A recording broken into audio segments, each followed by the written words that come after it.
All right, I believe we should be live. Welcome on in, everybody, to another edition of Dodger Dogs, part of the Dodgers Daily Network. My name is Austin Brubaker. I will be with you guys here tonight as we have another fun episode tonight with you guys. You guys are at the absolute best. You guys have been loving the offseason talk. How exciting is this? I know the Dodgers just won the World Series. Nothing gets better than that.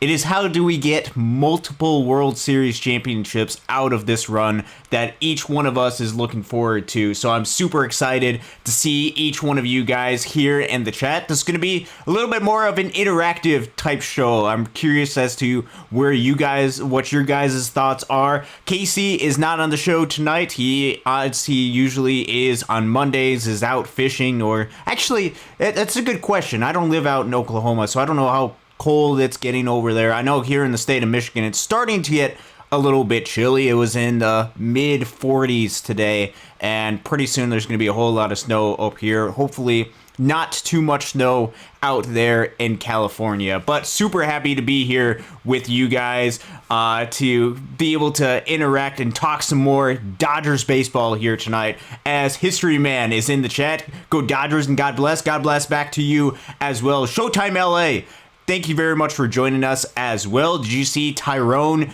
is in the Fall Stars game, Austin? Absolutely. Absolutely, I've been paying at least a little bit of attention. So what Showtime LA is talking about, in case you aren't familiar, currently right now, the Arizona Fall League is taking place. And this is where a lot of Major League Baseball teams send some of their veteran, or not their veteran players, their prospects. They get to choose between 5 to 7-ish prospects that they send to the Arizona Fall League, and they get to compete in additional competition. So for guys that they are excited about or guys that they want to get additional reps, they send those guys out there, those prospects, the guys that the organization thinks highly of, out to that game. And one of the players that's in the Arizona Fall League, who actually during the Arizona Fall League All-Star game hit a massive home run to give the American League the win, was a former Dodgers prospect, Tyrone Lorenzo Leary, who was part of the Dodgers organization, went to Detroit as part of the Jack Flaherty trade. He went out and had an absolute bomb to start off that, or to close out that game. That was actually really cool to see. Big fan of Tyrone Lorenzo, got to see him for a couple months in Great Lakes right up until the trade deadline. So super happy for Leary. Dodgers won a World Series. They got Jack Flaherty, who helped them win a World Series. Absolutely a win-win. And I think that's an important thing to keep in mind. Each one of these prospects, each one of these guys that comes up through the system is a human being, is somebody that the coaches and the player development staff has heavily invested in. And I think I root for a lot of these guys, not just because I get to know them personally, but if those guys have success in other organizations, that's going to lead to a lot of credibility that the Dodgers have the ability to develop guys and come up through their system. So if you make a trade with the Dodgers, that's actually a really good investment, which I believe. And I think with guys like Michael Busch, you see the success that he had in Chicago. I think that leans to a lot of credibility of the Dodgers. So when they want to go make a trade, I think a lot of organizations are going to trust the way that the Dodgers go about doing that. So super happy with Tyrone Lorenzo getting that home run. But we're going to get into some Dodgers baseball talk today. It's a good day. It's an important day. First off, I want to take some recognition about what today is. It is November 11th, 2024. It is Veterans Day. So if you guys are in the chat and you guys are a veteran, I just want to say thank you for doing that. I have some family members that were veterans. Luckily, all of them were able to live long and continue to live long lives. So I just want to give a shout out to my great-grandfather, Edward Brubaker, who served in Korea, my grandfather, Ken Schatzer, who served in Vietnam, and then my father, who served in Iraq. All of them have had big influences on my life, especially my father. So I just want to say here on the air, thank you for your service, and thank you for anybody out there who did serve. It's an important day to be able to recognize that. But we're also going to have a little bit of fun here, talking some Dodgers baseball. We'll get into some of the comments in just a second, and then I'll switch gears into some of my thoughts and continued thoughts as far as where the roster is currently and where I'm projecting or potentially thinking that the Dodgers could go. And particularly, I'm going to dive into a little bit more of the shortstop situation as far as what I think the Dodgers could do, or talk about a little bit of that and some outfield, more of the offensive side of the game. But we'll also dive into different aspects of what you're wanting to cover. Going back into the comment section right now, History Man says not as cold as other places, but it's getting there. As far as the cold, I'm going to assume that happens to be more in the Oklahoma or California type area. I'm sure it's getting a little bit chillier out there as it's starting to get closer to the Thanksgiving and Christmas seasons. Alex the God, thank you very much for joining us. Is Dalton Rushing going to impact the 2025 Dodgers? That is a really good question, and I think it comes down to, will the Dodgers have roles for Dalton Rushing to be able to fill in order to make an impact on the 2025 season?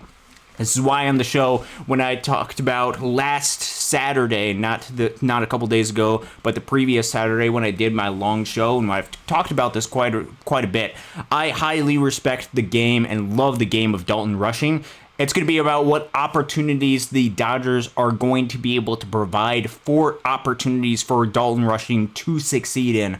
I have no doubt, or at least I have very high confidence, that Dalton Rushing is going to be ready to take that next step to join the 2025 Dodgers at some point throughout the season. It depends on positionally what the Dodgers see as a future, whether they want him to play a little bit more in left field to get a little bit more of a feel for it, whether they want to stick him more at the catcher position. That is something that Casey talked about during the show. I believe it was yesterday, how he's very confident in Dalton Rushing's ability to behind the plate, which I am as well. It's going to be about opportunity for this Dodgers team and how many plate appearances and how much playing time they're willing to give a Dalton Rushing. If, and this is a big if the Dodgers invest in time for Dalton Rushing to be able to play, I think, especially if they give him patience to be able to make a run, to be able to go out there and make the adjustments necessary at the big league level, I think the Dodgers are going to be they're gonna think very positively of that, and the investment of Dalton Rushing will pay off if they take the time to. So the answer to that is yes, if the Dodgers find a role for him to be able to succeed. But if they add a whole bunch of pieces, it becomes a lot more difficult to see the type of role that Dalton Rushing would have. Important to keep in mind that the Dodgers did hold on to Dalton Rushing during the trade deadline when they seemed like they needed a little bit more pitching for Garrett Crochet. I think that was for a reason, and I think that is because the Dodgers highly like what Dalton Rushing is able to provide for them on the team. As History Man says, we'd love to see Rushing have a role on this team next season. Couldn't agree more. Showtime LA, thank you very much for joining us. It's mid-30s there in Kansas City. That's a little bit better than what we have up in the state of Michigan, so stay warm down there. Where will DePaula and Hope start in 2025? I don't know exactly where they're going to start. If I had to take a guess, I would guess that Zaire Hope would probably start in Great Lakes, which I'm very much excited for that. Selfishly, I'd love for Josue DePaula to start his season in Great Lakes as well, and I think there is a possibility that that happens. I think it comes down to how he is adapting at the start of spring training, whether they assign him to Tulsa or Great Lakes. Right now, I'm leaning towards Tulsa, at least being my first guess, because of what he was able to do during the later stretch of his time in Great Lakes. However, if they want to give him additional reps, if they want him to work on some things defensively, I think you can make the case that he could stay back in Great Lakes. But if I had to take a guess, I think he's going up to Tulsa. I think he's going to be part of the outfield with a guy like a Dylan Campbell will be part of that Tulsa outfield going forward into the future. Let's see. Chris Fauborg, thank you very much for joining us. 56 out in Kentucky presently. Good to see we have some people in Kentucky joining the show, and thanks for always joining us, Chris Fowler. Is Lux, this is from Alex the God, is Lux getting traded before opening day with Betts moving back to the infield? That is a really good question. Actually, what we're going to do is I'm going to pull up what I have right now as far as the roster, and hopefully we'll be able to get this thing going right now and show you where some of the roster stands as it is right now, even though this won't go position by position. I think this can give you a little bit of an overview as far as where the roster is concerned right now, which this is what I have right now as far as the overall roster as it stands. And if you guys were here during the show on Saturday, previous Saturday, you'll recognize this spreadsheet that I have right now. Currently, where the roster stands right now, there's 38 individuals on this active Dodgers roster currently signed for the 2025 season. This does not count any free agents that they're bringing in. This also does not count any of the Rule 5 draft options. And with a Gavin Lux of where he is concerned about this roster, I think the Dodgers are going to have to... I think it is very highly likely that the Dodgers have decided to move on from Gavin Lux. It's not a certainty because the Dodgers could change their mind, but I think with a Mookie Betts, what we saw at the shortstop position last season, which he was forced to go there because of the struggles that a Gavin Lux had last season at the shortstop position during spring training, I didn't love what I saw from Mookie Betts at the shortstop position. I saw a little bit of growing pains from what he had right there. He definitely felt a little bit more out of position, even though Mookie Betts, you got to give him all the credit in the world for stepping up and filling a void that the Dodgers desperately had.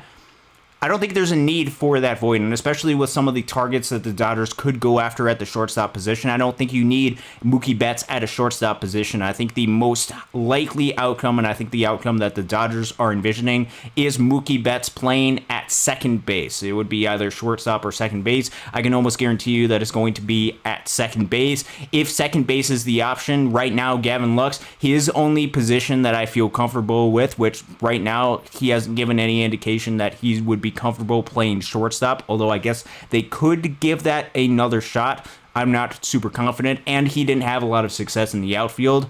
That pushes him out of the conversation. So is Gavin Lux worth having as a off-the-bench type bat? Or is it better trying to get some value with Gavin Lux, which, as you can see, has 2 additional years of club control? I think that is the most likely scenario, is Gavin Lux gets traded to some other team to open up that spot for Mookie Betts at second base, and then you can figure out what you need to do at the shortstop position from there. But Gavin Lux, I think, is most likely is going to be traded. I still believe in Gavin Lux and still think that he is a talented player. However, you can see some of the writing on the wall right now for Gavin Lux, and it's not looking good for playing time. So it's either sit on the bench and get pinch hit opportunities and not really even late defensive substitutions. They're just, with Mookie Betts most likely, and now math could change if he's at shortstop, but with most likely him being at the second base position, which is what I would project for Mookie Betts, that pushes Gavin Lux out of the equation. So I hope he gets to go to another organization, gets an additional opportunity, and I think other teams are going to be interested in what he's able to provide and the skill set that he has. I just don't think the Dodgers see a role for him or have a role for him right now. So with Gavin Lux, I think that is the most likely scenario, is him getting traded at some point throughout the season.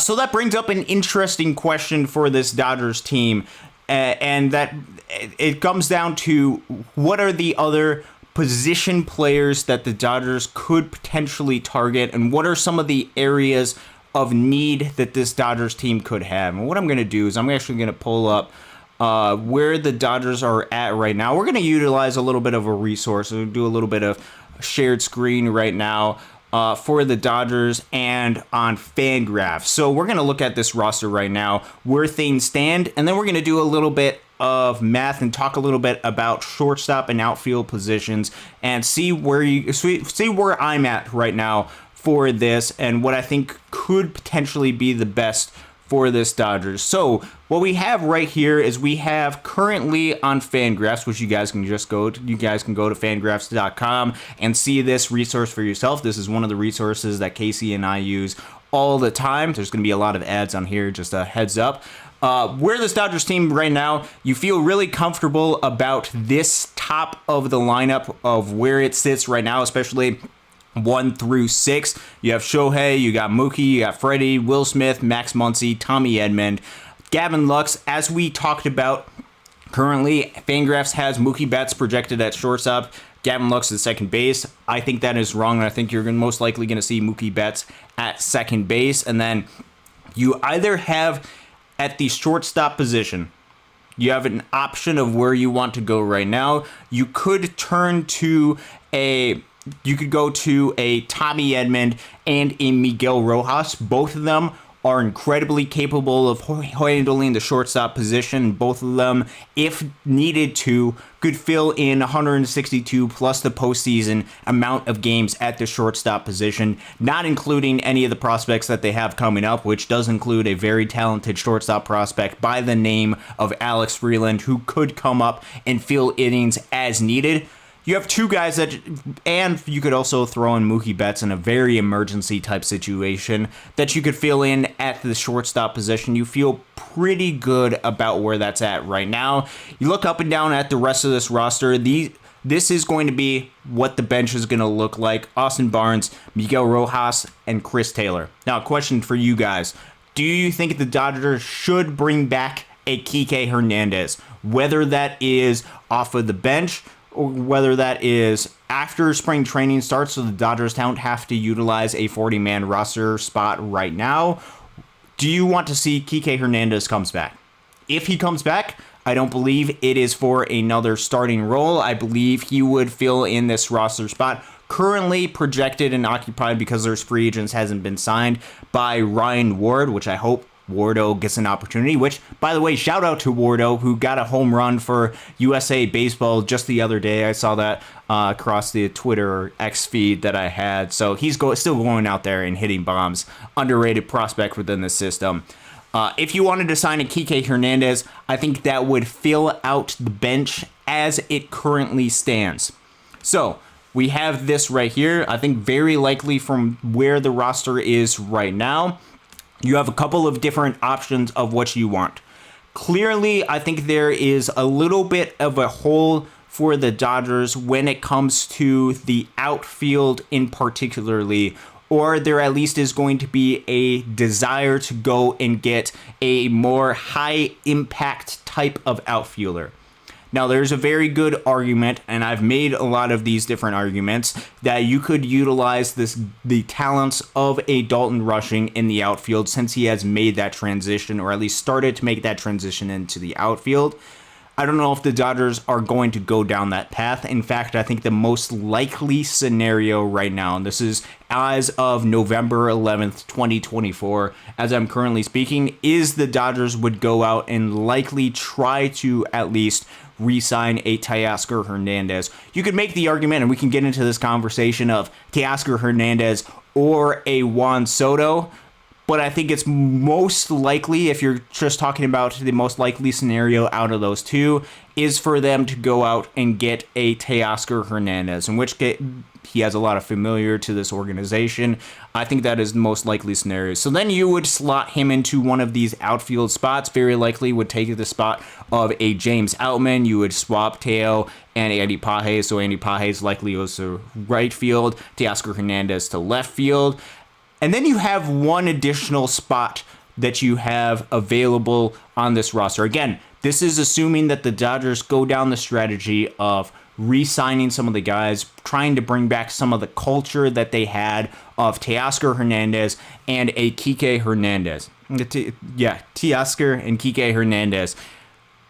From there, I think that probably opens up about one additional roster spot. Because you look at all these guys, if you resign, let's talk about this. If you resign a Teoscar Hernandez and you go out and get a Kike Hernandez. I think those are two fairly highly. I think a lot of fans would be happy with some of those moves, and I think there is a lot of calls to make those moves from a lot of fans. Okay, they take the spot of Ryan Ward, and they go ahead and take a spot of a James Outman. They would not have any options to the minor league level, so then that would just leave you with Gavin Lux, who, as we talked about earlier, very likely gets traded, and an Andy Pages. So then you have basically room for about maybe one additional free agent type of bat that you could have. And I think that, or you could go out and get a trade, obviously.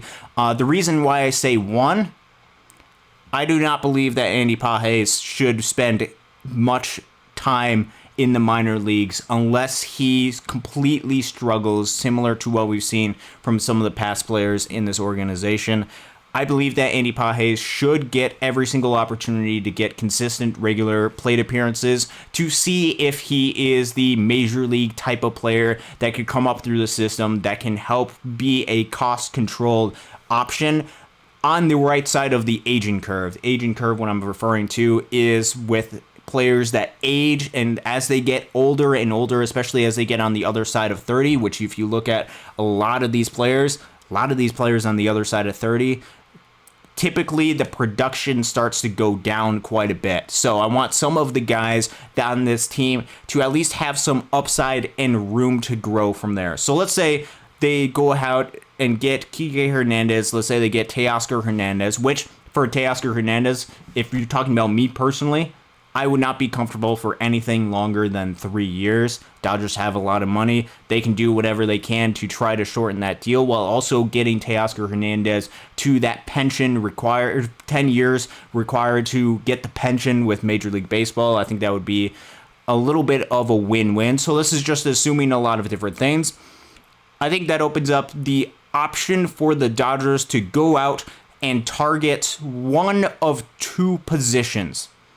I think they can go ahead and target either an outfielder, very likely a center fielder option, which we'll get, and I'll get to some of your comments. If you have any center field recommendations, go ahead and leave it down in the comment section. Or that gets into the potential shortstop market. And what we're going to be talking about, and what I'll be talking about, is some of the pros and cons and some of my concerns with some of the free agent shortstops on the market, some of which the Dodgers have been connected to, or at least there's been rumors that they've been connected to. Again, I don't have any inside information right here. So I think that leads to two different shortstop options, which this is some of the positivity and this is some of the greatness of positional versatility like a Tommy Edman provides. He does not just play one position, which means you don't have to target one position and potentially get hamstrung by some of the negotiation and lose some of the leverage that you have in negotiation. Tommy Edman could be a shortstop. He could be pretty consistently at shortstop, or you could put him out there anywhere in the outfield, even in center field. Either way, I think the Dodgers would feel comfortable with him in just about any position that they have. So let's say that they go down the shortstop path in free agency, and we're going to be talking about these guys quite a bit until they sign. There's really two different options. There is Willy Adames and Ha-Seong Kim.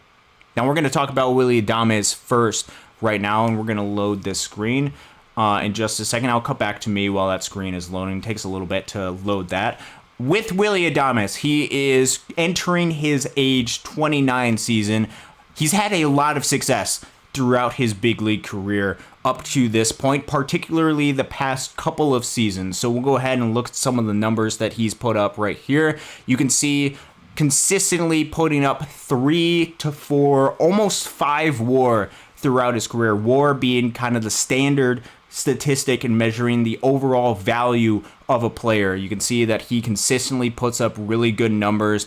WAR, you can see his offensive and defensive outlook, and you can also see this is a category and a statistic that I utilize quite a bit, WRC+.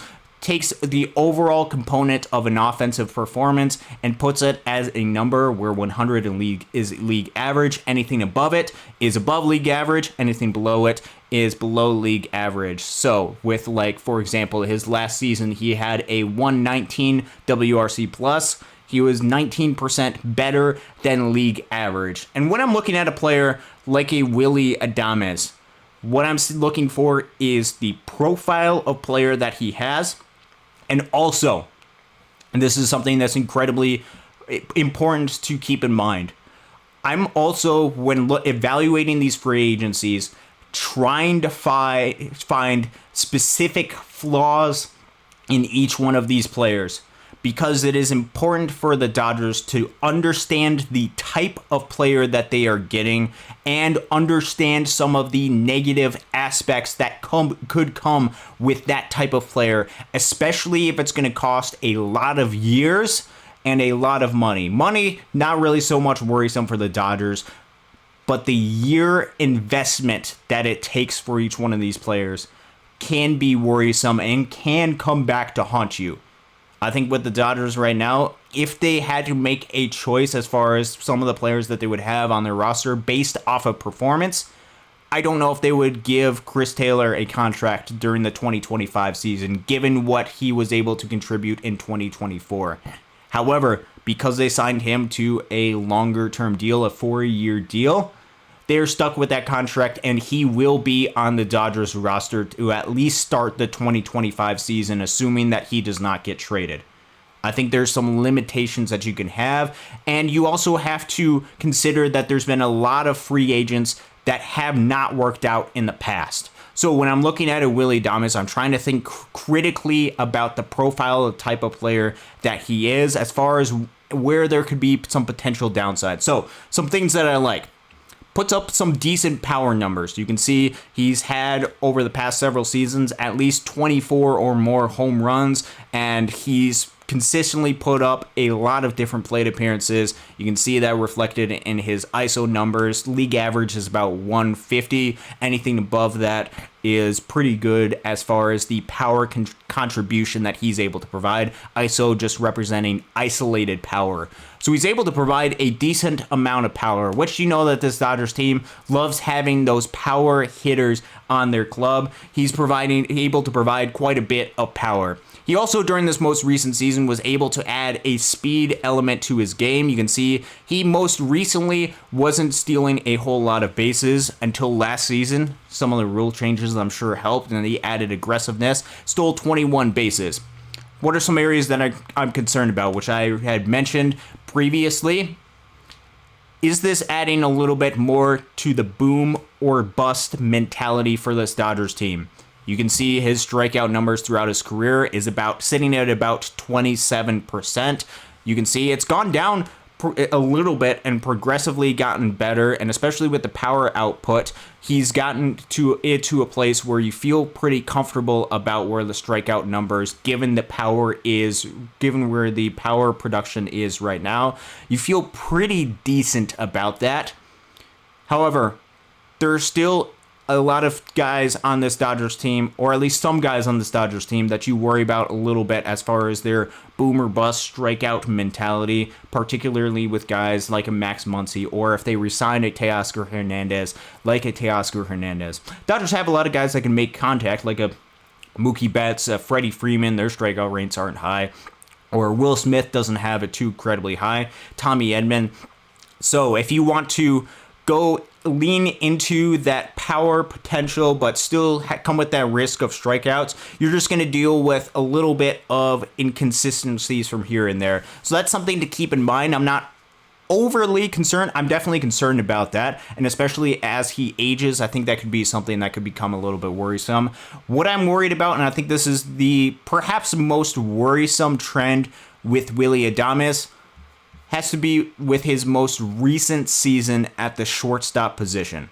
Now, granted, I did not watch Willy Adames during the 2024 season that closely. I did not watch a lot of Milwaukee Brewers baseball, but I can see in the numbers reflecting. We're going to go down here to some of the bottom, and we're going to look at some of the fielding statistics if I can find that right here. So this is the fielding, some of the advanced fielding statistics that are on Willy Adames, and particularly what we're going to look at. So we're going to look at this statistic right here. This is out above average.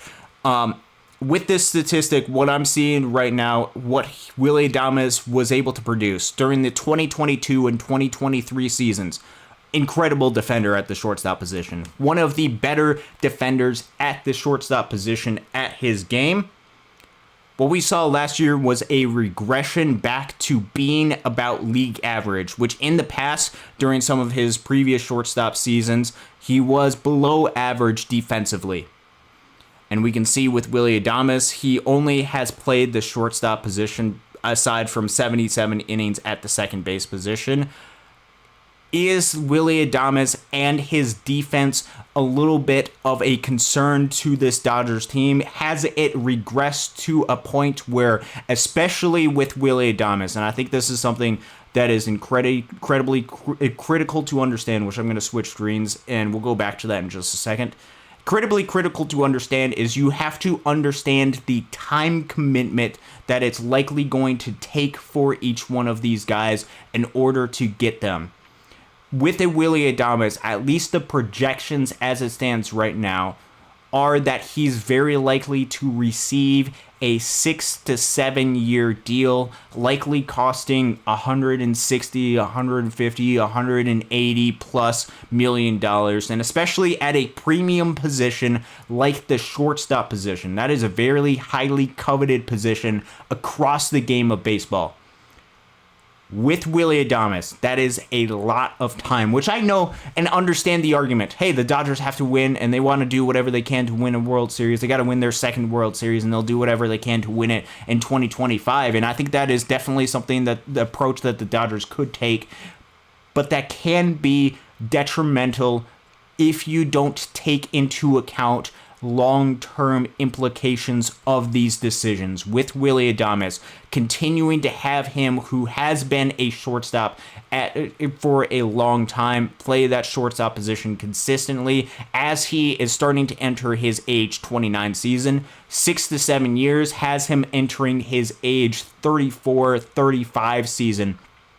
And that could be something the Dodgers could be concerned about. So what I wanted to do, and because I didn't want to just take my word at it, I also wanted to take a look at what this was actually like in application-wise. So what I did is I went back to Fangraphs right here. This is another cool tool to be able to look at. Basically what I wanted to do is I wanted to look at players that played the shortstop position, or at least shortstop was their primary position, which I believe primary position means they played at shortstop more than any other position. I believe that's how Fangraphs defines it.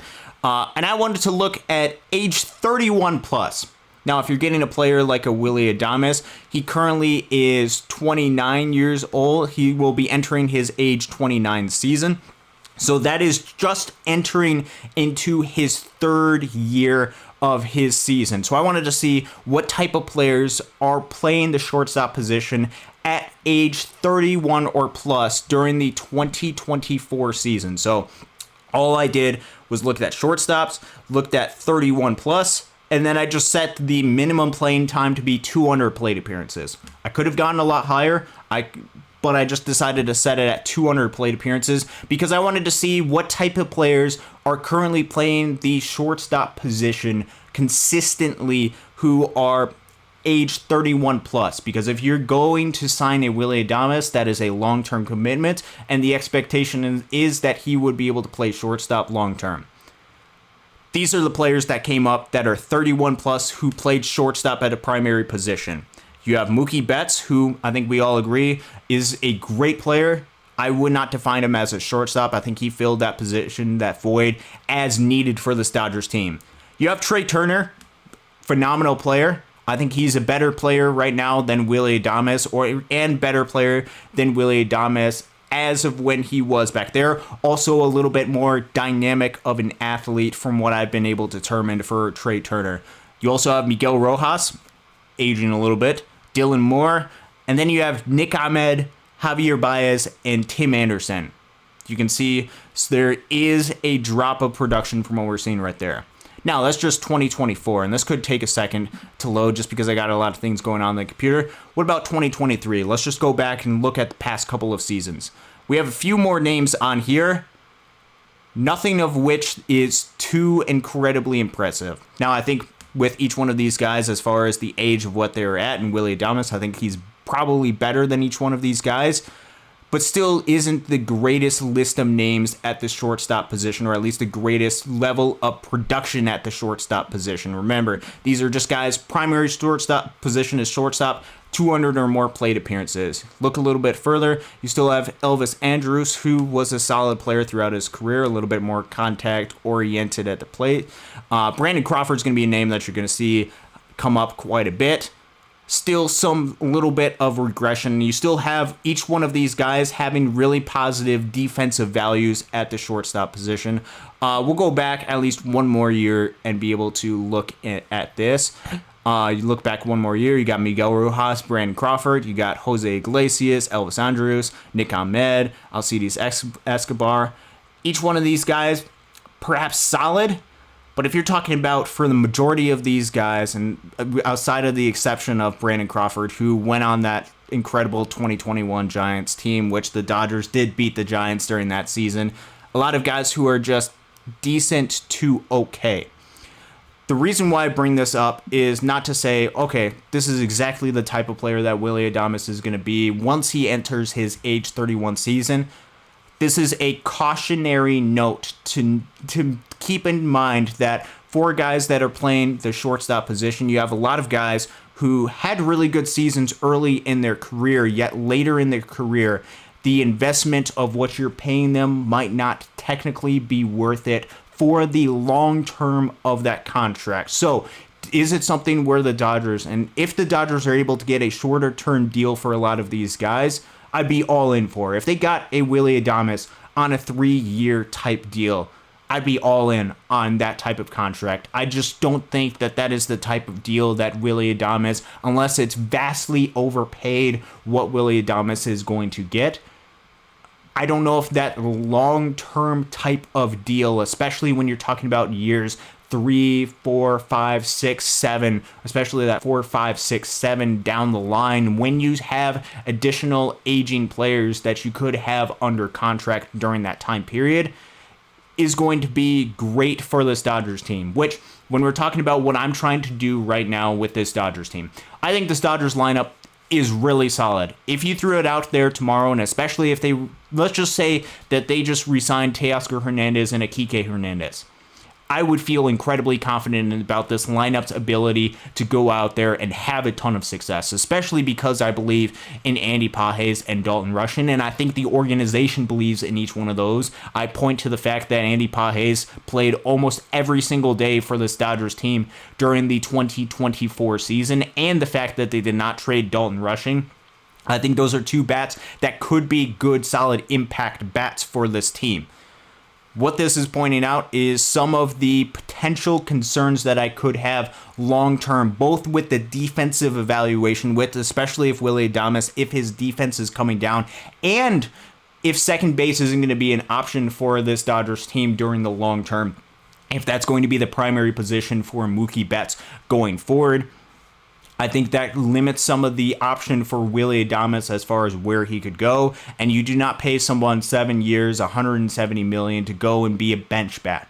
I don't think that's what the Dodgers are interested in doing, although with the money that they're bringing in, they definitely could go out and pay somebody that type of money in order to bring in. This is just a precautionary note to keep in mind. So that brings up the other shortstop option that the Dodgers could go out and target. And honestly, and this is just where I am at right now, and I will invite you guys to go out there and try to change my mind about this. This, I think, would probably be the wiser investment for this Dodgers team, even though I think the production value as far as the type of offensive, particularly player that he will be during the upcoming season, might be a little bit below what Willy Adames would bring for this Dodgers team, and that is free agent right now, Ha-Seong Kim. Ha-Seong Kim obviously is a San Diego Padre, and that could turn some people off and say, hey, he was a Padre. Don't want anything to do with him. And I personally, I don't know of any sort of controversies that Ha-Seong Kim has or any sort of animosity that he might have for this Dodgers team. So that could be something that could be presented, that could be a clubhouse concern, that could change my mind. However, with what he's able to produce when he is healthy, which is important to keep in mind that I believe he had some type of surgery at the end of September, that I believe he will be healthy and ready to go for the start of the season, but I don't know 100% for certain. I think Ha-Seong Kim could be a very similar Tommy Edman-like player where he's not going to provide the power that a Willy Adames could have, but could help plug in, fill in holes, and ensure that the Dodgers have that shortstop position covered during the 2025 season, that you don't have to worry about that at all, as well as some additional positional versatility that I think could be useful. So I just want to take a look at some of the numbers and let you guys decide for each one of these guys if these are players that you want to target. And again, the option for these guys could be, I don't really like either of the option. Or you could go out and you could be crazy and be like, I want both of these players. You could take that option as well. So with Ha-Seong Kim, and we'll go ahead and cut over right now so you can see some of the numbers that he currently has on his career. Spent a lot of time in the KBO, the Korean Baseball, I believe, organization. I actually don't know what exactly that stands for. Past 4 seasons with San Diego. These were the numbers that he was able to produce. First season was a struggle during about 300 plate appearances at the plate, just a 71 WRC plus. However, for the past couple of seasons, he's been slightly above league average to being around a league average type of hitter at the plate with WRC pluses just above that 100 type range. Now, that's not the most incredible offensive output, and you want to keep that in mind with Ha-Seong Kim. He's not going to be the greatest offensive player in the game of baseball. What he is able to do, however, is provide consistent value WAR-wise at the shortstop position, and these numbers are fairly similar to a Willy Adames level of production. A little bit below, maybe not to the ceiling that Willy Adames has, but you can still really solid numbers that he's able to outproduce. And it has to do with his defensive ability that he has. So just some things to keep in mind with Ha-Seong Kim. It's going to have maybe about a dozen home run type, 10 to maybe 15 home run output. He's going to steal a little bit more bases, and he's been more consistent stealing bases than in Willy Adames throughout his career. And if you look at his sprint speed, it is, I believe, 28 something. Willy Adames has come down a little bit, so you can see a little bit more of a downward trend for Adames. Still a little bit consistent for Ha-Seong Kim. With Ha-Seong Kim, especially with what he's able to do the past couple of seasons, is he walks a lot. He walks more than Adames and strikes out a lot less than him. So you're getting more of that Tommy Edman type of approach, that more of the turn the lineup over to the next guy type of attitude with a Ha-Seong Kim with the ability to steal bases. Is that the type of player that you want to go out and get? And I also want to look at some of his defensive numbers down here. You can see fills out a little bit more than some of the other numbers that we have right here. You can see all the defensive positions. This is the advanced fielding. You can see he spent time at second base, at third base, and at shortstop. So he has room to fill into each one of those. And you can look at outs above average for each one of these positions, and especially looking at the shortstop position, grades out really well in each one of those, all positive values. If you believe that whatever surgery that he's still going to come back and be a positive defensive player, which that I think is the biggest question with Ha-Seong Kim right now, you could see him being a really positive type of personality to add to this team. I think we all underestimated the impact that a Tommy Edman had to this Dodgers team. So with a Ha-Seong Kim, if you were able to add him, I think you're getting a very similar type of player without the long-term deal that a Willy Adames is requiring. Now, I think some of the projections for Ha-Seong Kim are probably underestimating the type of talent that he is right now. I think doing with some of the injury concerns, a lot of the projections are like a 1 year, $14 million deal. I think that's underpaying him. I think he's very likely going to require a 2-year deal. But if you could get a 2-year deal with a Ha-Seong Kim, which would you rather do? And this is a question that I'll present to you guys. Would you rather do 2 years, maybe 3 years of Ha-Seong Kim, which going back to his age right now, he is currently 29 years old, or at least going to be entering his age 29 season, the exact same age of a Willy Adames. Would you rather have 2 to 3 years of a Ha-Seong Kim or a 6+ years of a Willy Adames, understanding the risk of each of those provides, and which do you think is a better fit for this team? Again, I don't understand the actual clubhouse dynamics for each one of these guys.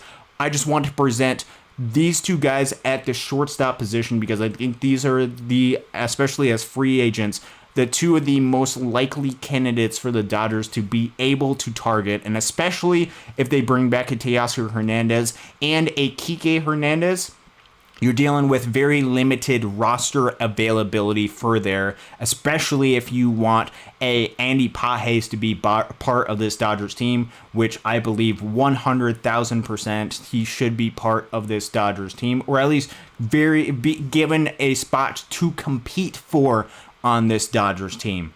I think that is the outlook of where things stand. I think you would have one additional position to be able to fill. And if you fill it with Ha-Seong Kim, that frees Tommy Edman up to play center field, which I think you'd feel comfortable with his defense in center field. That would put Andy Pages in a position in right field where he's not playing out of position. This is something that Casey talks about quite a bit. Andy Pages is projected to be a corner outfielder, a right fielder, I would say, because of the arm that he has. If you put him correctly in the defensive position that he has, albeit it is great to see him have some positional versatility in center field, I think that would be putting him in the right position.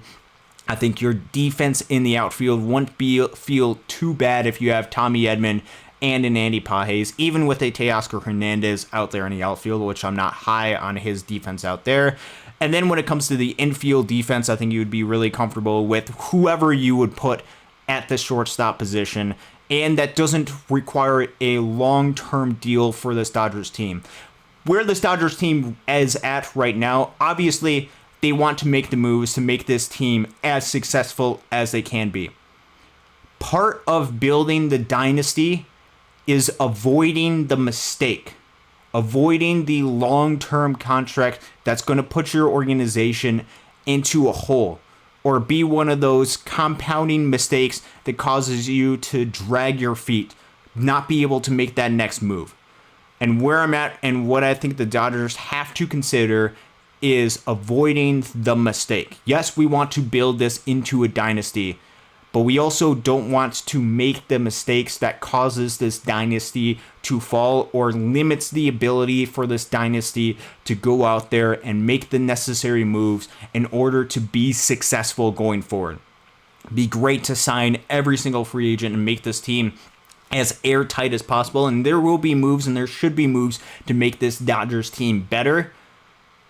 They should be smart, they should be reasoned, because I believe the expectation is for the Dodgers to be competitive for each of the 10 years and beyond for Shohei Ohtani's tenure. The Dodgers won the World Series in year 1. I'm not 100. I want the Dodgers to win the World Series in years 2 through 10 of Shohei Ohtani's contract.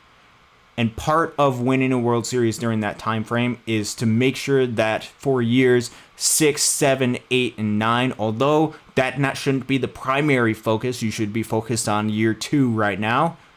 You don't want to limit the ability that you have back there and fall into a mistake because of overlooking some temporary concerns going forward. Doesn't mean don't sign a Willy Adames. It means understanding some of the limitations of signing each one of these players and making the correct move and making the wise move for a baseball decision going forward. and I will leave that up to you guys as far as what you think is going to be the wisest investment for this Dodgers team. I've been out of the comment section for a little bit. You guys deserve me to go back into the comment section, and I will talk a little bit more Dodgers baseball with you guys here live on the Dodgers Daily Network, because I got to go back up to the comment section right now. Perhaps there's something I said throughout the show. Totally missed that. I apologize for not being for missing out on some of the comments that you had. Can't do too many things at once. Let's see. Showtime LA. Also, what are your thoughts on the young guys in Rancho and the Arizona Complex League? Morales, Vargas, and Quintero.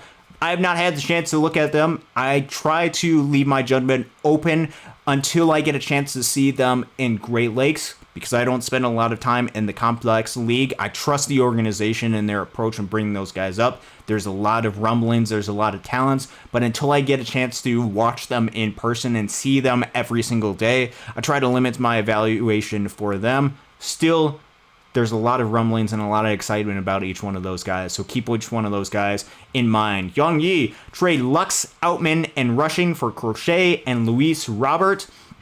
This was a discussion that was talked about during the course of the trade deadline. Obviously, Crochet was a name of high interest, as well as a Luis Robert. I'll be honest, I'm not as high on Luis Robert as everybody else is. He's one of the players that I don't know if I would necessarily target, in part because of the injury concerns that he has had. I'm a little bit worried about his ability to stay on the field, although that's less of the concern that I have. One of the things that I had mentioned previously on this program, previously on Dodgers Daily, is my concern particularly with the profile player that he is. He very much is, or at least has been throughout his career, a low walk, high strikeout type guy. That can lead to a lot of ups, really high ups, especially with the talent that he has. It can lead to very deep lows as well. And what I'm looking for is a little bit more consistency for the type of player that I'm going to be targeting.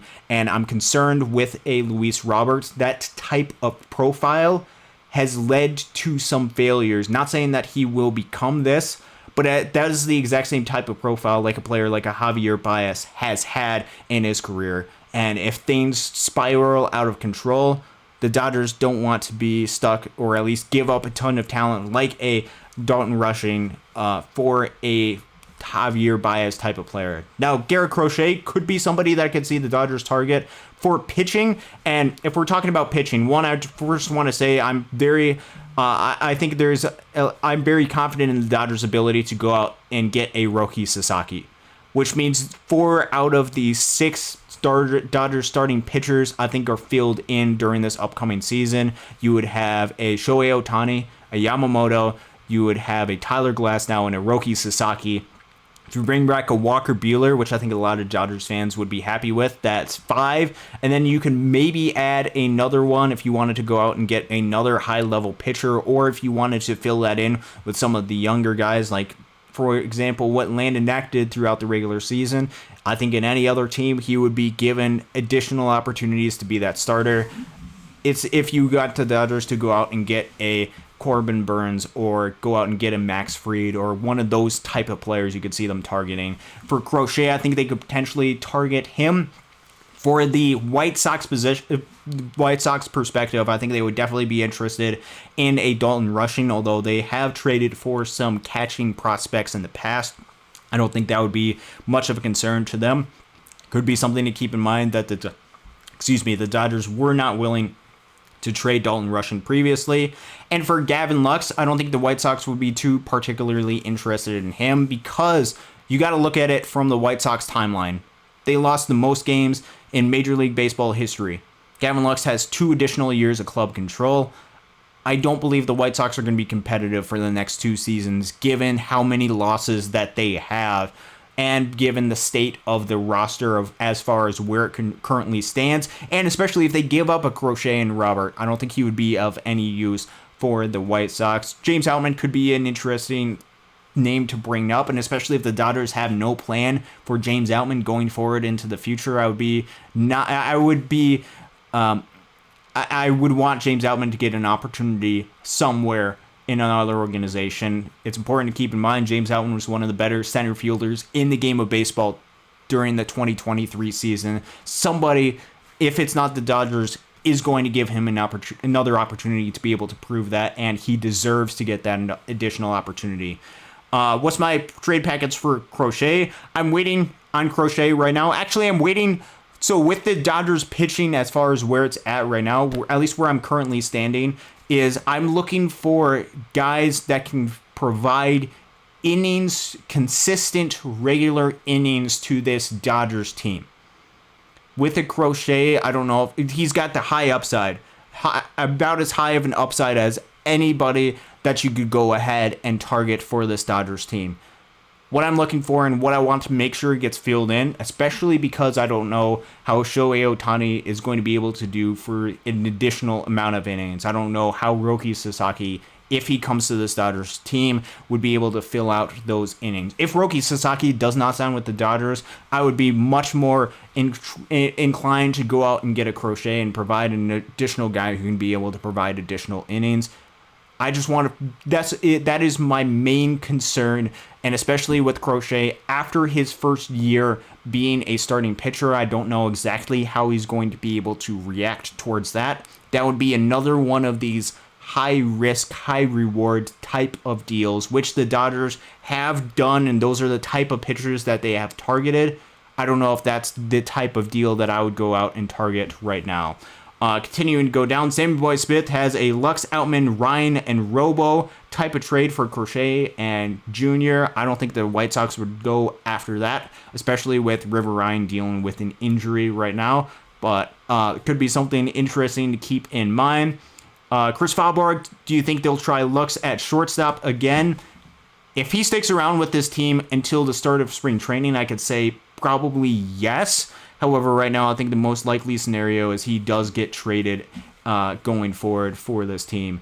Then there's some more thoughts. What center field do you think that is available on the trade market besides Robert? Not solid. Not sold. His bat is good enough. Too many Ks and super low batting average. I'd have to look into that a little bit more as far as these center fielders. I'll do a little bit more of a deep dive. I don't have anybody at the top of my head right now who would be the best center fielder to go out and target. Young Yi, I hope it's not Pages to replace Mookie Betts at right field, but Teo, I think you could have Teoscar Hernandez and an Andy Pages in the outfield. It's important to remember that Andy Pages is just 23, could be entering his age 24 season, and it is good for the Dodgers to give prospects and good to give some of their young hitters time to be able to grow and develop. And I think this is just scratching the surface of Andy Pages' ability at the big league level. I think he is so much better of a player than even the league average type of hitter that he was. And Dodgers fans got a little bit of a taste of what that was like during Game 5 against the Mets, during one of the games where they actually gave him playing time, hit those 2 home runs. I think you're going to see a lot more of that, and I think the Dodgers would be rewarded if they are patient with some of the guys that they give opportunities for. Let's see. Continuing on to the comment section, I'll go down for it right here. Marco Carrillo, thank you very much for joining us. Duran or Robert for center field. Be interesting to see who they go out and target if they go out and get a center fielder, which if they go out and get a center fielder, that means very likely that Tommy Edman's going to spend most of the time at the shortstop position, which, Frank, thank you very much for joining us, is why not put Edman in center field? That could be an option that they go ahead and do. Michael Carrillo, if the Dodgers don't get Adames, the next great shortstop to come in free agency is Gunnar Henderson in 2029. Yes, that is also another thing to keep in mind, is the shortstop position going forward in the free agency class, because shortstop is a very highly valued position at the major league level.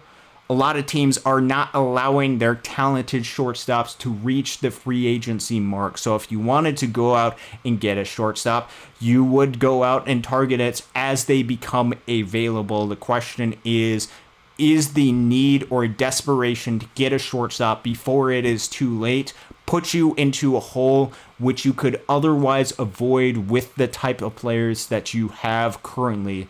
The Dodgers could, in the 2025 season, field the entire 2025 season with a Tommy Edman and a Miguel Rojas. And they also have a shortstop that I think they feel comfortable with right now, or at least very excited about going forward. There's some strikeout concerns right now with him in an Alex Freeland that you might want to leave open the possibility of having another young, talented shortstop that you can help grow and develop, that has all of the ability to be able to field the shortstop position, steal bases, draw a lot of walks, fit the type of profile of the type of player that it has. BC is not a fan of Chris Taylor on the roster spot. I can tell you the Dodgers are paying him, $13.5 million during the upcoming season. He is going to fill this roster, and that's another reason to keep in mind is be careful what you wish for on free agency as far as how many years and what type of player that you go out and get, because later down the line that could come back to bite you. Michael Carrillo, ideally, I would have wanted the Dodgers to trade for Bobby Witt since he's so young. Obviously, Bobby Witt's one of the best players in the game of baseball. To get a player like him, no player would be unavailable to trade for a Bobby Witt. However, he signed a long-term deal with Kansas City. Kansas City would be incredibly foolish to trade a player like that, so I don't think that is going to be the case right now. Alex Scott, how much money would the Dodgers need to eat in trading Taylor? They would have to it depends, because you could go with the strategy, and this is assuming that the Dodgers go out and trade a Chris Taylor, who is signed to a 1 year. He's signed 1 year plus a club option. Next season, he is projected to make, and I'll get this right here. Chris Taylor is projected to make $13 million. That is 15 against the luxury tax, which is the payroll or the money that the Dodgers are more concerned with. In order to do that, they would probably either have to trade some decent prospects to make it worth it, which, if you know Andrew Friedman, I don't think that's the case, or very likely the case of what the Dodgers would do, especially because of money. Money doesn't seem to be any issue for the Dodgers. They would very likely, if they wanted to trade a Chris Taylor, like to eat a majority of that contract if they wanted to open up a roster spot. And right now, given Chris Taylor, I would project, and I think it's very likely, that he's going to be on the team to at least start the season. And if things don't go well during the course of the season, I think you could bring in that conversation, because it's just 1 year and a club option. You can bring in that conversation about moving on for Chris Taylor. But right now, they have him signed up, and you have to deal with the fact that he's going to be on this roster, and that has to keep in mind. BC, I'm pretty sure talking about Adames, hit 217 and 238 seasons before last. Hard pass. Team already has enough power. Another important thing to keep in mind, this Dodgers team does, especially if they bring back Teoscar Hernandez, they have a lot of guys that are going to hit the 20 home runs in a season. You're going to have a Shohei Ohtani who hit more than 20. Mookie Betts, Freddie Freeman, Max Muncy, Teoscar Hernandez, even a Will Smith can provide that power. And if you give a full season to Andy Pages, he has the ability to hit 20 home runs. Dalton Rushing has the ability to hit a lot of home runs. Is that the type of player that you want to, or a type of thing that you want to re-emphasize for this Dodgers team? That's a really good point to keep in mind. Frank, are there any good center fielders on the market? I would say really good center fielder options right now, or at least not that I'm aware of. Most of the outfielders are the corner outfielder type, and the two biggest names on the market are Teoscar Hernandez and Juan Soto right now. Juan Soto would be a massive get, and if the Dodgers are able to get him, he's a generational type player who's only 26 years old. I get it. Not a lot of Dodgers fans, or there's some Dodgers fans who worry about the culture that he brings to this Dodgers team, worry about some other aspects like that. He's a really good player, and the Dodgers would be lucky to go out and get him, and he would add a lot to this Dodgers offense. He's one of those players that the Dodgers could potentially target, and there's been a lot of rumors, whether that is just to bring up the price, to help bring up that price for other teams to have them pay more. I think that those are the two bigger names on the outfield market. There's also a Anthony Santander, I think is what his name, from Baltimore, although I'm not as high on him. I'd have to dig into some of his numbers. He's another one of those corner outfielders. Not a lot of good center fielders, which I think is why it would be perhaps more in the Dodgers' interest to go ahead and target shortstop position, reaffirm that you have that covered, so then you don't have to worry about some of the defense at that position. And then you could have Tommy Edman go out and play center field, and then you can have some solid production from a Teoscar Hernandez or a Juan Soto, and then an Andy Pages in the other corner outfield spot. I think that would be good. Mike Carrillo, we should trade CT3 for basically anything we can get. We got to trade money probably to trade a CT3 right now. He's been a good player for this team, good culture player for this team.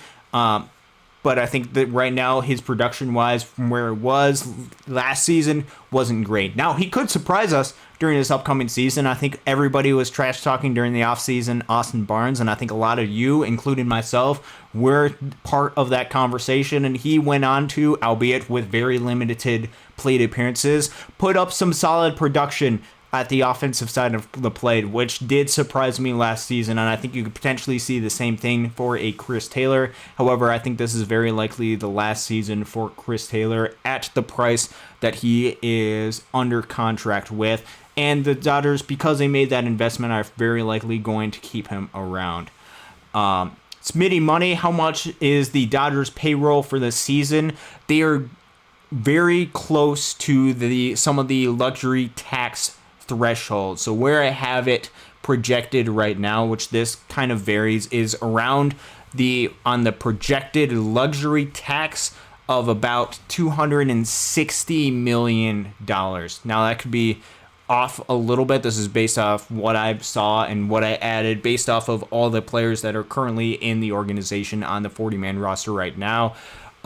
Somewhere in that type of range, which does put them, I believe, over the first threshold of the luxury tax. And as you go further and further and get over those, there's increased penalties to the team, increased amount of draft picks that they lose. As far as actual financial commitments, they're about $208 million, somewhere in that range as far as payroll commitments to some of the players on the staff that the Dodgers owe. I'm not worried about the money commitment. The Dodgers are going to pay for whatever they're needing to get going forward.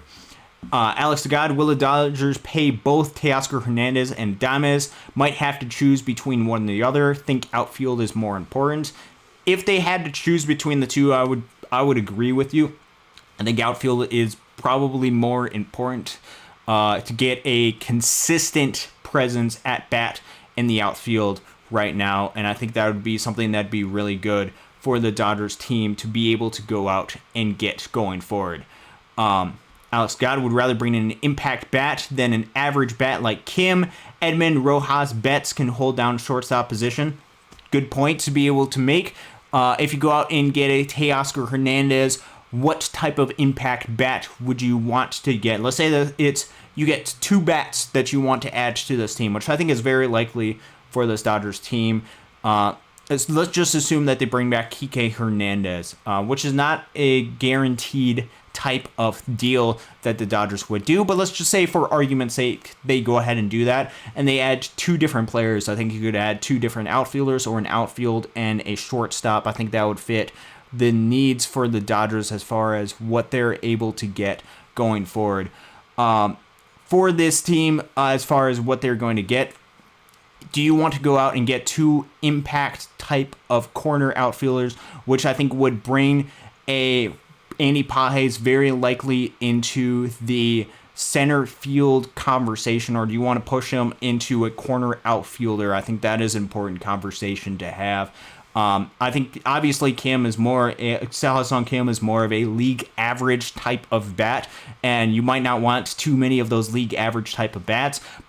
But I think it's important to remember, and this is something, especially with a Tommy Edman, with what he's able to provide positional versatility, that there is more than just the offensive type of power production, especially when you have a lot of high impact type of bats. Some of the best things that the guys at the bottom of the order could do is turning it over to the next guy up mentality, and I think Ha-Seong Kim would have that type of mentality and have that type of profile very similar to a Tommy Edman. So the question is, do you want to get a Tommy Edman type player? Do you want to redouble down on some of the power potential that you have already part of this lineup? Which do you think is more valuable and important for this team? Continuing on with some of the comments, there's always Bichette. That would be another option that the Dodgers could have and target.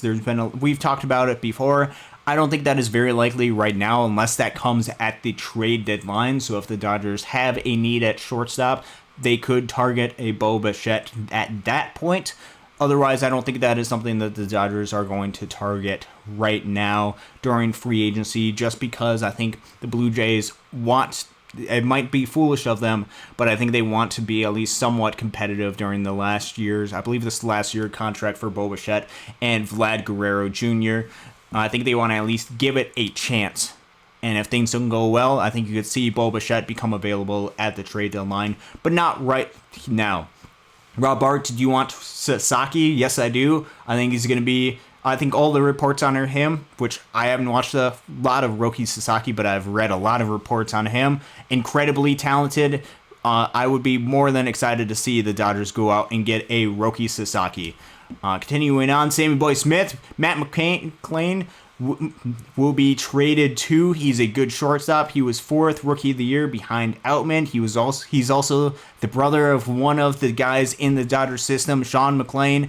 And he's a really talented, has had a lot of success in the Arizona Fall League for this Dodgers organization right now. So shout out to Sean McClain. Yeah, that could be another target. You got to also keep in mind that it's not just between Willie Adames or Ha-Seong Kim. There's also trade targets that the Dodgers could go out and get. With those trade targets, you would have to give up prospects and not just money. The Dodgers, I think, are much more willing to give up money rather than prospects. And the type of prospects that other teams might target might not be the types of players that the Dodgers are wanting to give up right now, or want to keep some of their guys, especially at the lower level, the more projectable type of players that aren't blocked at the major league level yet. I think if it was a Matt McClain for some of the guys that the Dodgers don't see a role for on this Dodgers team during the next couple of seasons, then yeah, that could enter into the equation. I think that could be something that's very valuable. But for some of the guys like a Zaire Hope or some of the guys at the lower levels, or even some of the pitching prospects, we've seen a lot of injuries to this Dodgers team. I think they want to keep a lot of the arms in case there is some additional injuries to this Dodgers team. That could increase some of the complications, cause the Dodgers to turn to the free agencies because they seemingly have an endless amount of money. I think they'd rather pay some of those guys going forward. Chris Valborg, Ha-Seong Kim had a big drop-off in offensive production before his injury. I think that is a thing to keep in mind before, after the injury, what's going to happen to him and what type of player he's going to be after his injury. I think that is something that the Dodgers have to keep in mind, and also a risk that is going to lower the price of a Ha-Seong Kim, but that's going to come with increased risk, which I think with this Dodgers team, because they have reinforcements at the shortstop position, that would be a more of a lower risk because you wouldn't be relying 100% on him to be able to play the shortstop position, because you would have other players that could fill in if he still needs additional help at the shortstop position. Oh, Donnie Boy, Tommy was pivotal addition to add depth to both defense and offense. Yes, he absolutely was. As the chat just jumped on me for just a second, so we'll go ahead and get back into this right now. Chris Falborg, yeah, Jays want to make one more run with Bichette and Guerrero. Alex God says, I'll take neither. I would stick with Edman, Rojas, Betts, Kike to fill in a shortstop and use the saved money for a true impact bat. Another good question to be able to go ahead and target. Yeah, it could be another strategy that the Dodgers go out and get. For Alex God, I'd be curious, which impact bat are you looking to get for this Dodgers team to add to them? That would be my question for you, is which type of player would they get? Donnie boy, how many translators in the dugout? Can we start to get some better ones to start? I don't know exactly how many translators they would need.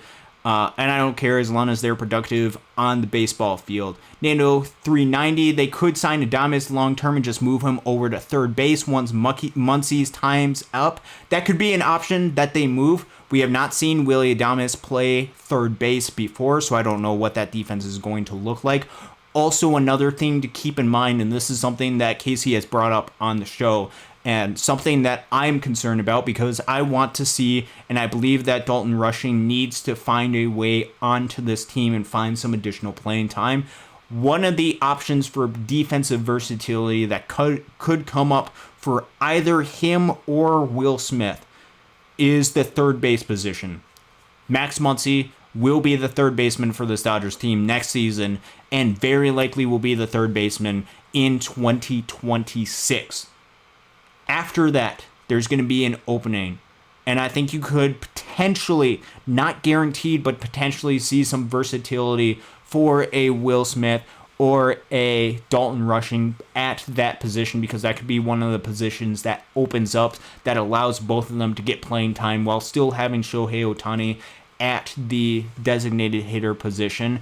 With a Willie Adames, the plan is you play him at shortstop for the next couple of seasons and transition him to third base, that closes another avenue for both of them for positional versatility. So could be an option, but that is also another thing to keep in mind with the long-term implications as far as positional versatility for them. Perhaps you're not even concerned about Dalton Rushing because you haven't seen him at the big league level. Fair enough. I personally believe in the abilities of Dalton Rushing and want to see him part of this club long term, and I'm looking for innovative ways to keep the options available for him to fill in for this club long term. Let's see. Donnie boy, long-term mistakes like Bogarts. Bogarts is another one where he was a shortstop. I don't think he's a shortstop, at least for the Padres team right now. And there could be concerns, especially as the years continue to pile up, which he signed a long-term deal with that Padres team.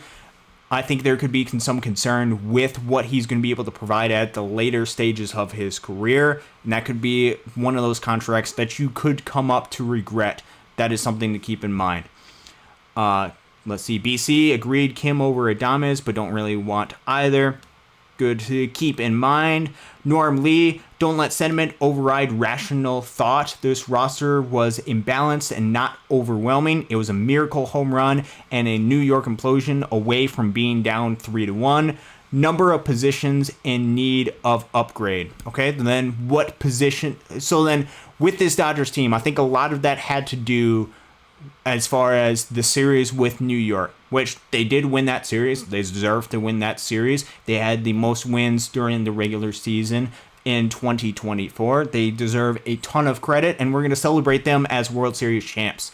They weren't a perfect club, and I think a lot of that had to do with some of the inconsistencies at the starting pitcher position. There was also some inconsistent performance on the offensive side of the plate, which does happen when you have some of these guys. So I think of a guy like a Max Muncy, who was unstoppable during getting on base during the series with the Mets, was all but unstoppable during the World Series. Really struggled during that series. Is getting a player like an Adames, which could re-emphasize those types of inconsistencies given his profile, the best thing to be able to do. I get it. This team is incomplete, and you want to seal and airtight some of the holes that this roster could potentially have.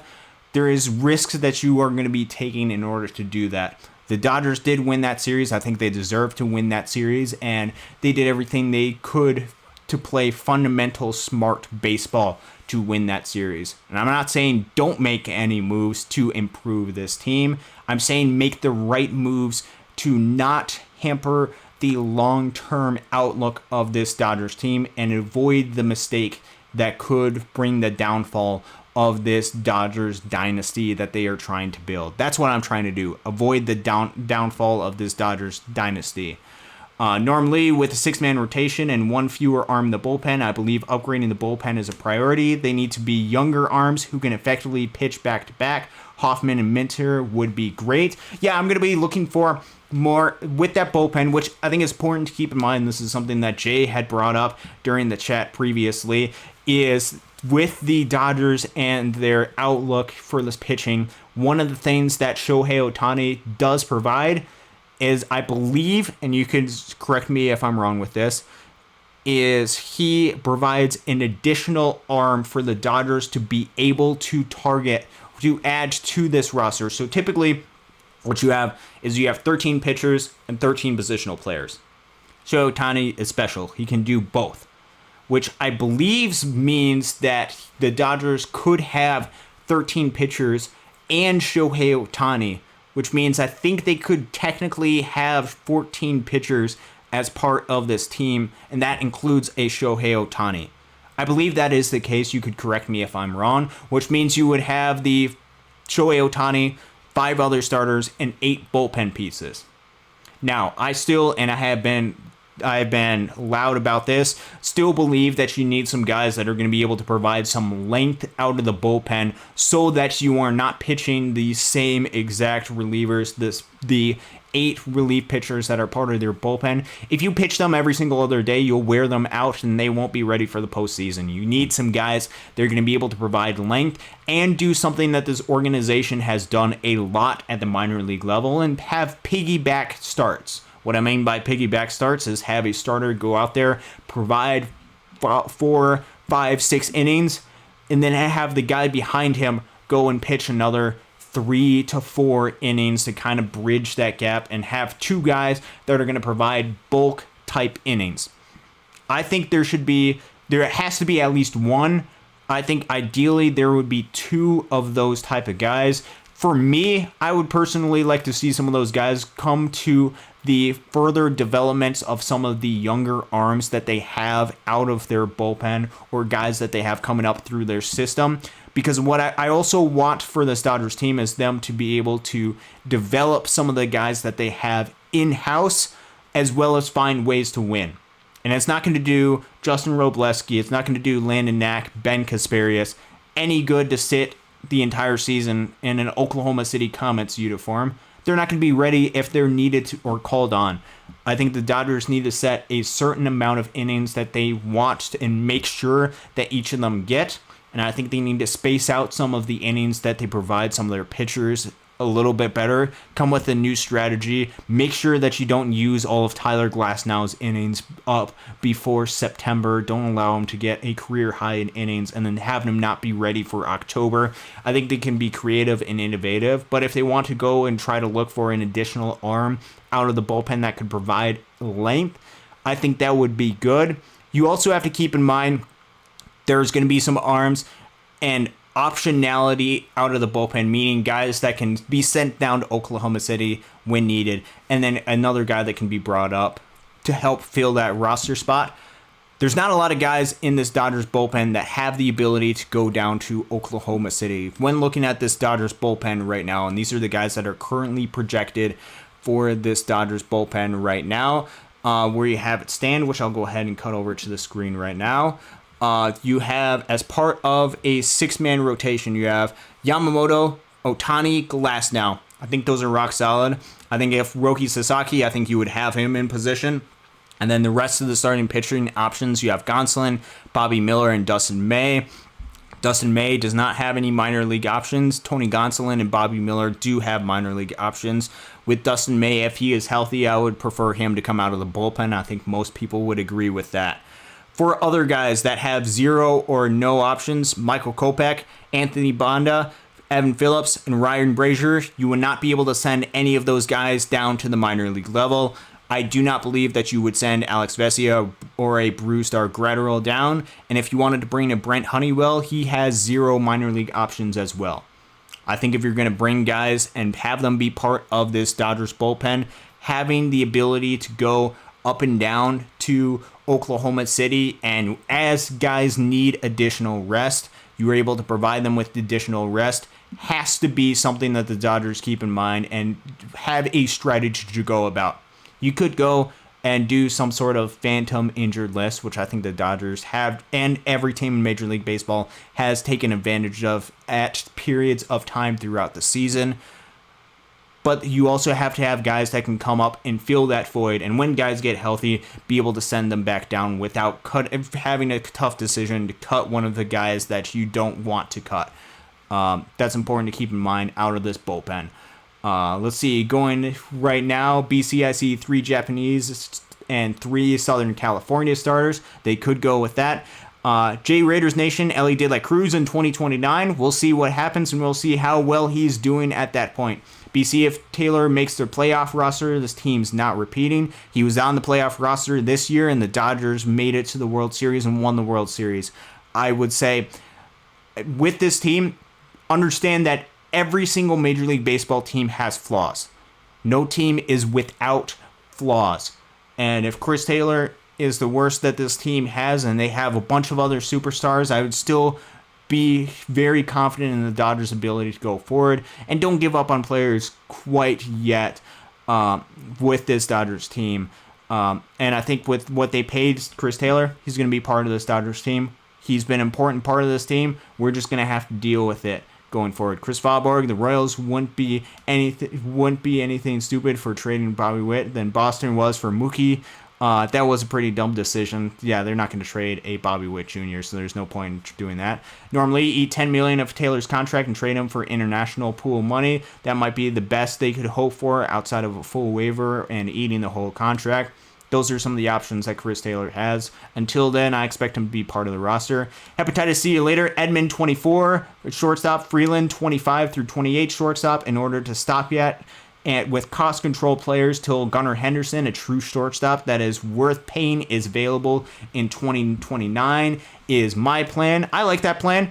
I'm a big fan of Alex Freeland.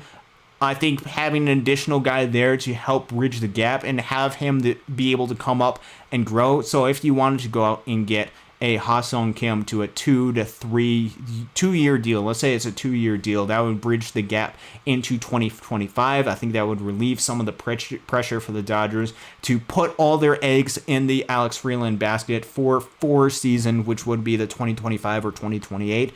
I still believe in what Alex Freeland would be able to do, but that provides an avenue for him to come up in advantageous spots and be able to learn and adjust on the fly. I think that's more the Dodgers type of way, and that'd be a way to be able to bridge the experience and bridge the gap of shortstop until then. Got a few more comments that we're going to be going into before we'll sign off tonight. Michael Carrillo, I don't see the need to employ Barnes as a backup anymore. His lack of any good catching metrics anymore is killing Will Smith's career. He is going to be part of this Dodgers team.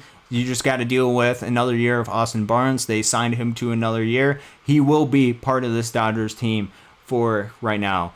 You need to rest Will Smith more for his long-term health, and so his production doesn't keep dropping off. I believe so, and I think Dalton Rushing is going to help with that, and part of the reason why the Dodgers want to keep Dalton Rushing around is to provide some additional rest. And if you are worried more about the long-term health of Will Smith, perhaps you can look to some positional versatility for him, or look for ways for him to, for example, on Shohei Ohtani's start days, have him start at the designated hitter position. Hepatitis see you later. Me too. Rather stopgap for the shortstop position than be stuck for Adames for 9 years. Hepatitis Rushing will be up soon, so won't be surprised if they platoon Smith and Rushing. I agree with that too. Going forward in the chat, hepatitis see you later. I'm gonna stick with my gut. Gonna be sick to my stomach if Adames is a Dodger. Keep that guy away from this team. I'll still be excited if he is part of this team, but there's very concerns, and I think as hepatitis see you later says, there's a lot of Dansby Swanson type similarities to some of the profile. I think there's a little bit more higher upside with the offense, but the defense with Dansby Swanson, which remember he got, I believe, a 7-year deal with the Chicago Cubs for what he's able to provide. I think there's more confidence in Dansby Swanson for his ability to play shortstop than a Willy Adames right now.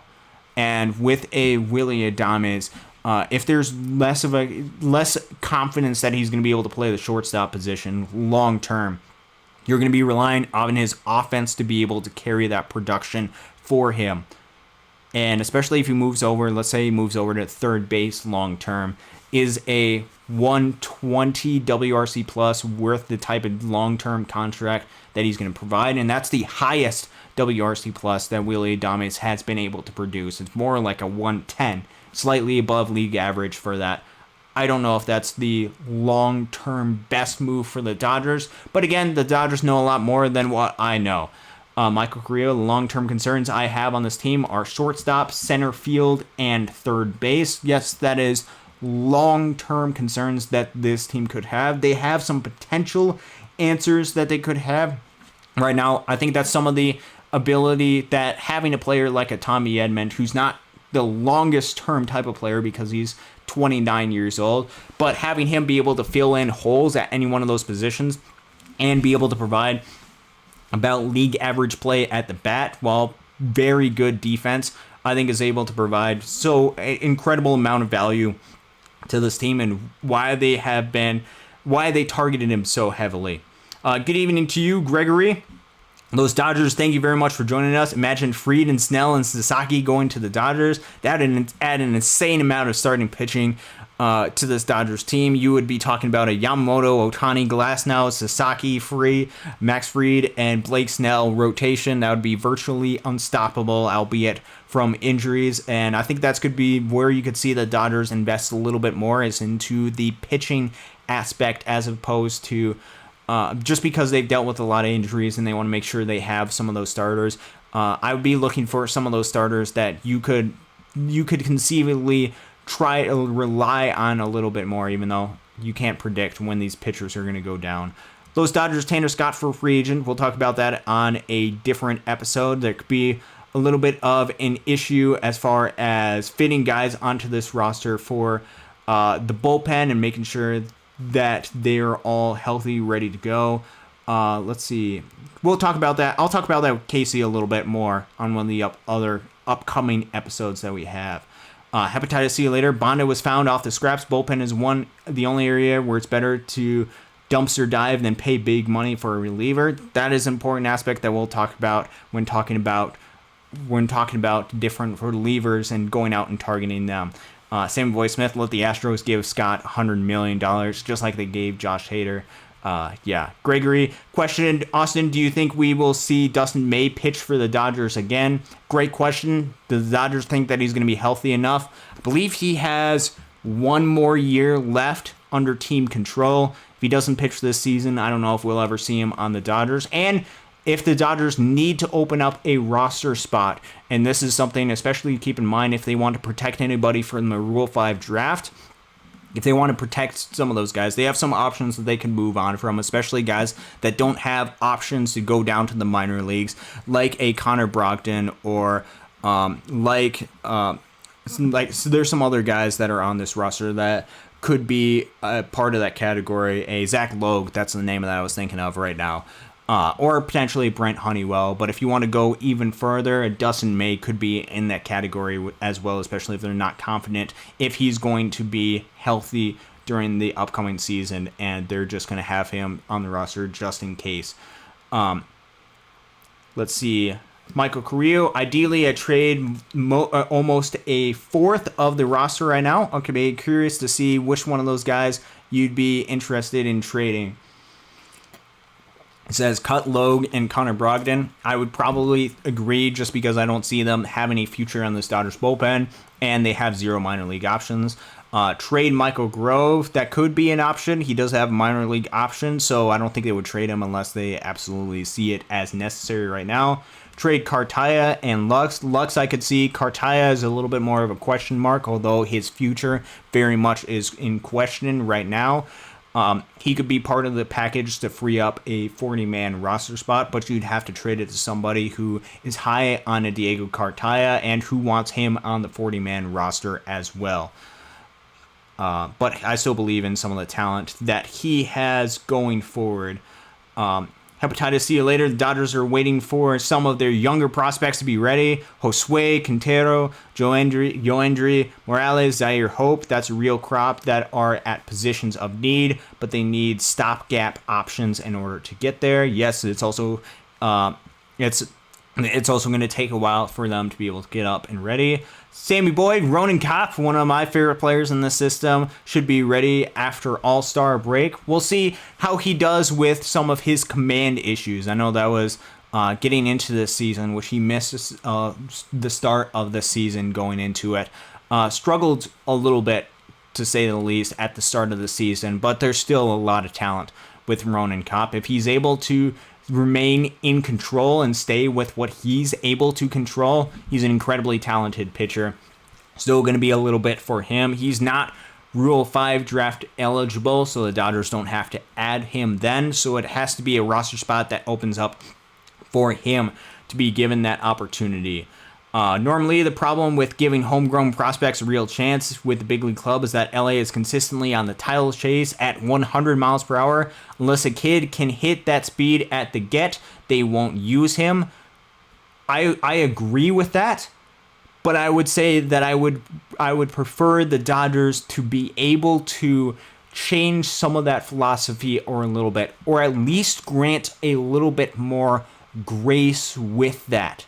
You can chase the World Series title at 100%, which I believe the Dodgers should do, at 100 miles per hour. You can also do that while giving some of these guys opportunities, allowing them to have roles on this team. You have the star power that this team is going to make the playoffs next season. I think it's almost guaranteed that this Dodgers team is going to make the playoffs during the 2025 season. And I think if you ask most people, I think they would agree with that as well. Even if they don't sign anybody right now, if they kept the roster exactly how it is, which they won't, I think the Dodgers would still make the playoffs if that was the case, and they would still be in a good position in going into the playoffs. The question is, how do you raise up and continued with the success for this Dodgers team and continued with the over the years, because I want this Dodgers team to be successful for years and years and years to come, just like the organization wants this team to be successful for years and years and years to come. These players are not going to be around this team forever. The Dodgers team of 2024 will not be the Dodgers team of 2028 or even of 2026 or 2027. There will be some familiar faces, but unless those players are supplemented with players who have not proven themselves yet, but are going to be solid players in the future, you will not have sustained success as an organization. Now, you could go out and trade for some players. That could be an option that they could have, and that could be a way that you go about strategizing using the farm system. But then these players would just be playing for some trade bait. I think you can have a good mix of both, and I think it is necessary to have a good mix of both to where you have guys that you trade and you keep this team as successful as possible while also opening up a roster spot. So then guys at this system, which if you just put yourself, and this is something that's important to keep in mind, put yourself in the shoes of somebody who's looking for and striving for an opportunity at the minor league level. You want each one of these guys to be as good. You want these guys to be as talented. You want these guys to be firing at all cylinders as possible. If there's never an opportunity at the major league level, it becomes a question of, okay, if I'm in this organization, yes, I'm getting the best development that I can, but there's no real shot. There's no real opportunity. There's other teams that are watching, but what do I do from there, especially if the organization wants to stack talent? I think a way that you could go about changing some of that culture, or at least helping to improve that culture, is by on top of acknowledging that you aren't just playing for the Dodgers, you're playing for all 30 major league clubs. There also is rewards for being successful and for this team believing in you as a prospect coming up throughout the system. That is something that I want to see a little bit more. It's something that I want to see partly changed for this Dodgers organization. Will that happen? I can't guarantee you, because the Dodgers haven't always led to that strategy, which their strategy that they've gone throughout has worked. But Max Muncy, Teoscar Hernandez, Shohei Ohtani, Mookie Betts, Freddie Freeman won't always be on this team. I am always looking to see what can help this team win in 2025 and beyond. And that and beyond cannot be neglected completely for the goal of 2025, because if you fail in 2025 and you fail in 2026 and you do nothing to invest in the later years and you give no at-bats to some of those other guys, when those at-bats or when those opportunities come for some of those other younger type players, you have no idea how they're going to be able to adapt and if your team's going to even be competitive. My goal is to, while also making sure this team is going 100 miles per hour towards this next season, towards winning in 2025, also make sure this team is competitive in winning in 2028, in 2029, and 2030. You can do both of those at the same time, and that is something that I'm looking for this Dodgers team to be able to do going forward. And I think that's going to wrap it up here on the Dodgers Dogs, part of the Dodgers Daily Network. I want to thank you guys for tuning in. We will be having some more shows for you coming to you guys in the upcoming days, the upcoming weeks. I believe we're having an interview with a player coming out that will be debuting tomorrow, as well as a hot take that will be coming up. Some exciting things, a lot of exciting things are coming in. Dodgers Dogs, part of the Dodgers Daily Network. Again, I want to thank you guys for tuning in and being a part of this journey with me, being a part of this journey with Casey. We greatly appreciate every single one of you guys. Today's Veterans Day. For those of you who are veterans, I want to thank you guys so much for your service and for being here, having me be a small part of your day with you, just talking some Dodgers baseball. Thank you guys for tuning in. We will be back live, I believe, Wednesday evening. I think it's going to be Casey and I think Coach Barakoff might join in on Wednesday night. That'll be, I don't know if it's 6 o'clock Pacific, sometime around that time frame. Wednesday night is when we'll be on, but there will be more stuff that will be coming out daily, including player interview tomorrow, somebody within this organization, as well as a hot take. So thank you guys very much for tuning in. Until next time, go Dodgers.